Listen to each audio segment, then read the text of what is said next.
来看今仔透早6:01，逢甲大厦伫屏东旭海成功发射第2期的单节混合式小型的科学研究的火箭哦。飞行的时间大约75秒，高度是6.4公里。团队昨2届发射失败，经过调整，今仔总算成功了。团队嘛表示讲，甲去年比起来，今年的进步真侪。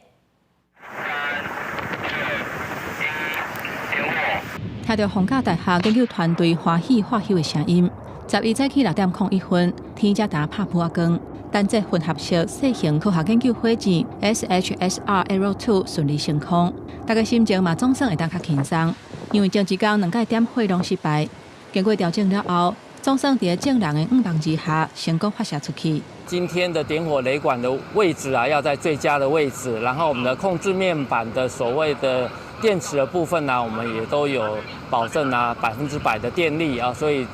因为这样子的调整之后呢，今天的发射啊就能够顺利成功。火箭平均的推力是1255吨，总飞行的时间差不多75秒，高度是6.4公里，有符合测试的目标。连续2年参与计划的成员是搁较会当体会这一切拢真无简单。甲前一届火箭研发制作来比，这一届上界困难的就是系统的转换，为着要放大推力，加氧化剂为气态改造是液态，真侪数据拢会重新测试甲修改。我们去年打的系统跟今年打的系统，它其实差异性还蛮大的。那在这短短1年内，我们要去改变这个就是系统上面的设置。会改善升级了后的系统，还佫有团队家己研发的多功能感应模组。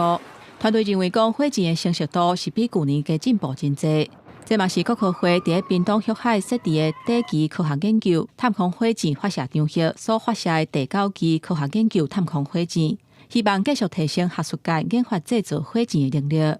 记者综合报道。